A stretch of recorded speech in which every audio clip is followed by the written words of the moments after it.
Hello, hello, welcome back. And this is the first video of the Frankenstein series, Frankenstein by Mary Wollstonecraft Shelley, a seminal novel in English and British history.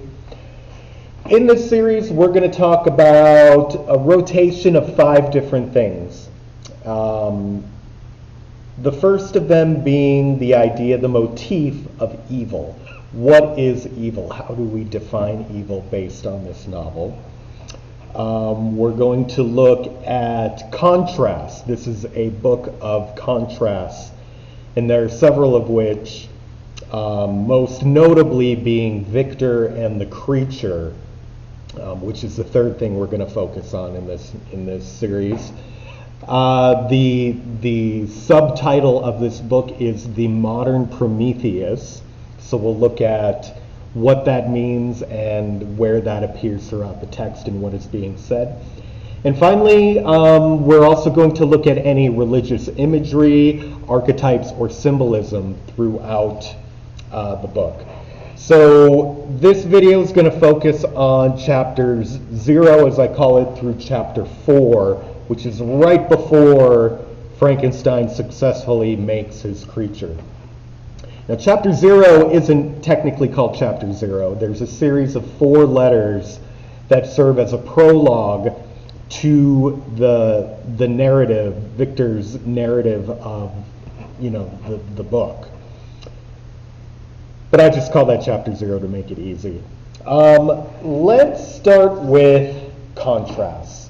And I'm not going to go in depth on the contrasts here. I just want to point out how many there are.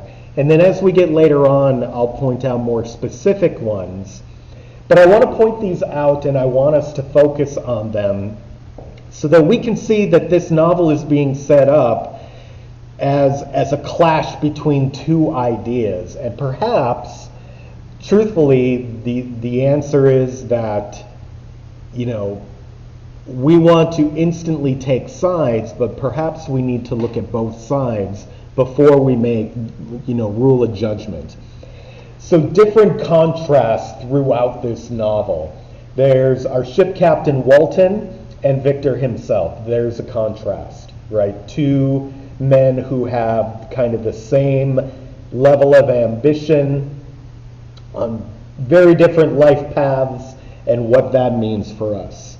The contrast between Alphonse Frankenstein, so the father, and Caroline, the mother.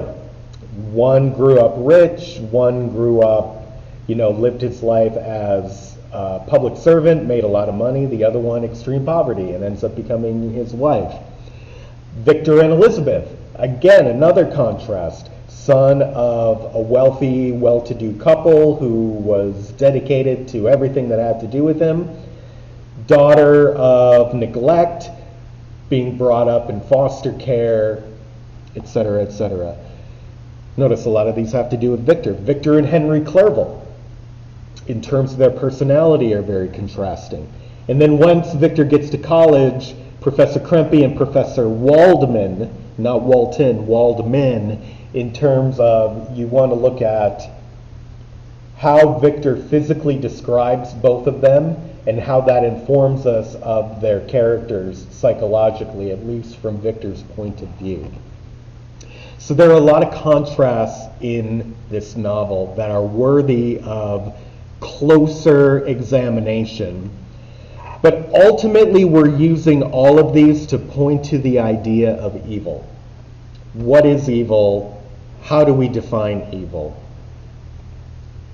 I'm not going to talk about Victor and the creature in this video because we don't meet the creature yet. We don't meet him until chapter 10. So we'll hold off on him for a little while. Let's talk about the religious imagery and archetypes and symbolism. There's a couple that stand out especially.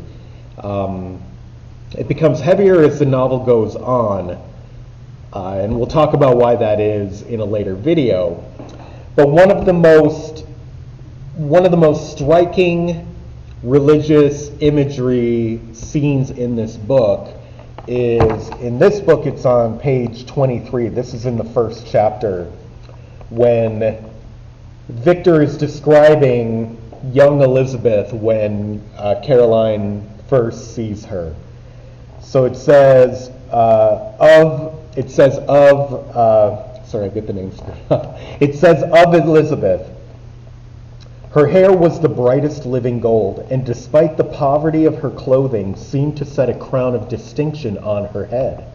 Her brow was clear and ample, her blue eyes cloudless, and her lips and the molding of her face so expressive of sensibility and sweetness that none could behold her without looking on her as if a distinct species, a being heaven sent, and bearing a celestial stamp in all her features.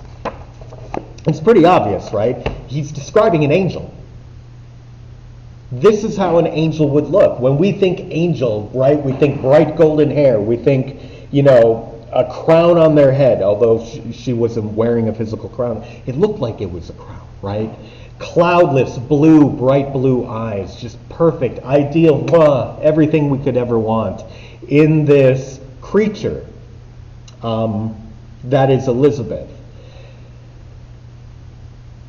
Why is this important? Well, symbolically, characteristically, Elizabeth is an angel not only to the family, but to Victor himself. It is this symbol of desire and want, the thing he strives for once he kind of overcomes his self-pity for making the creature.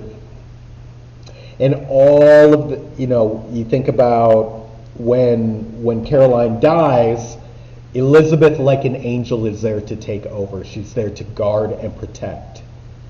So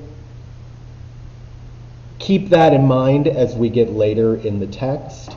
All of these different religious symbols and descriptions play really important later on. I'm being very vague in this video because I don't want to give anything away, although presumably you've read the whole thing already, so you already know, you should have a hint as to what I'm pointing at.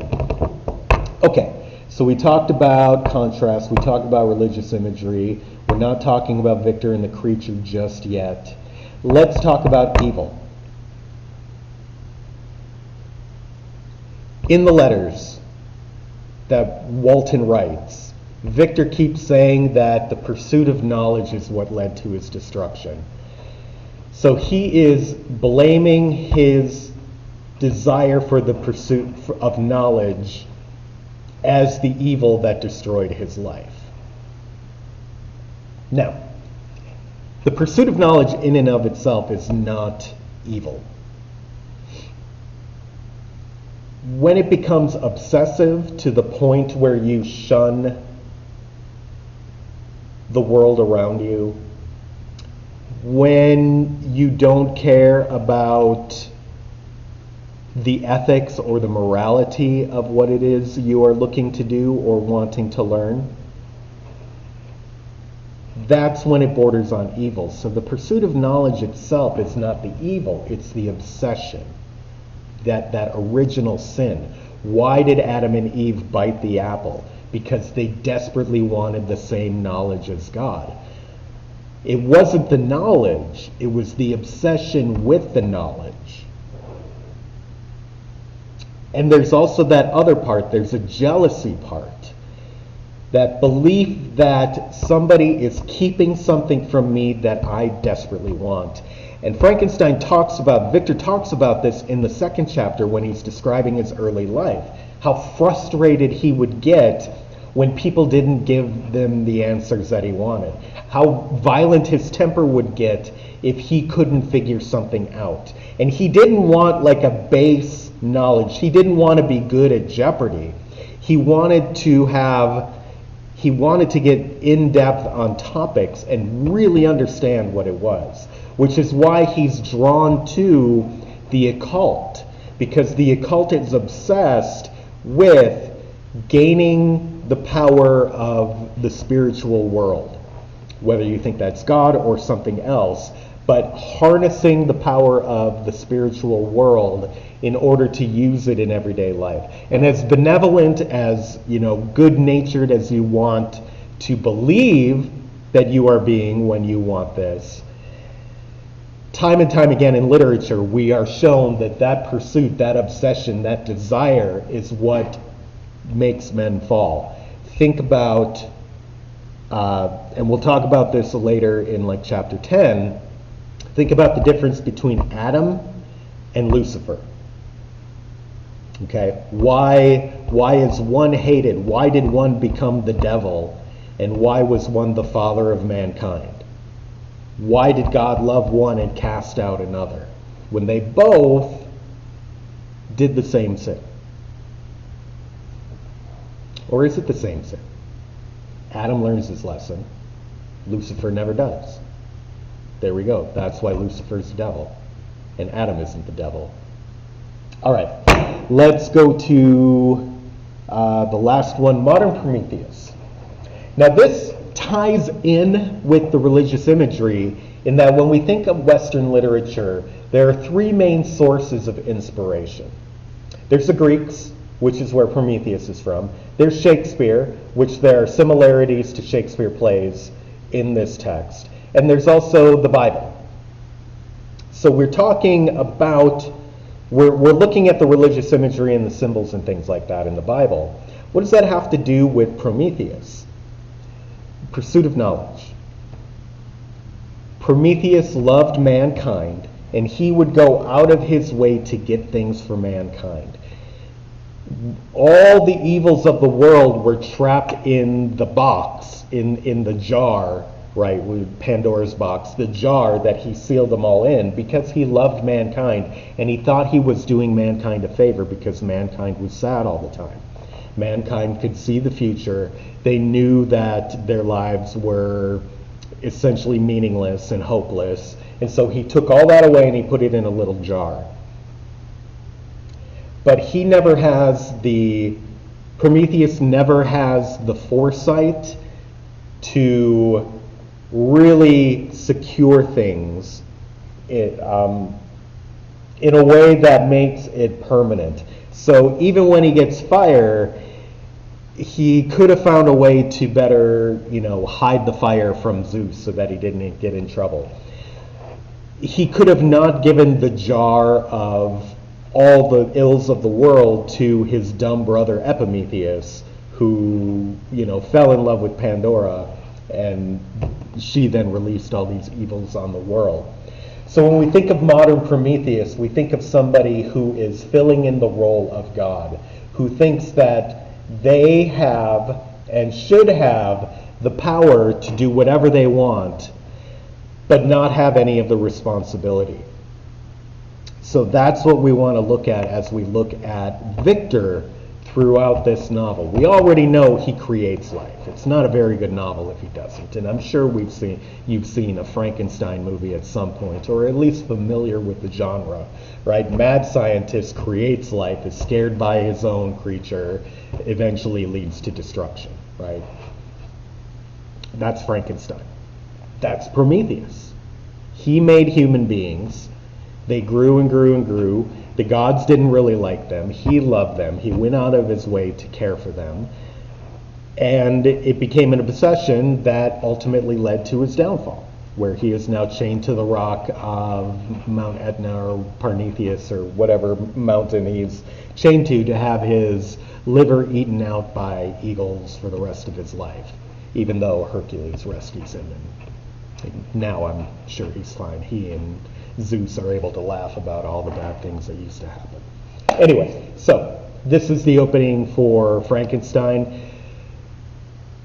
I wish I could have been more in depth with you, but again, we're just starting. I wanted to introduce these things, and I'm trying not to give away spoilers for later in the novel for those of you who haven't read that far yet. So tune in next time we'll do chapters 5 through 10. I think we'll go up to finally meeting the creature for the first time. So have a good day. I'll see you all later. Be sure to rate and subscribe. Bye.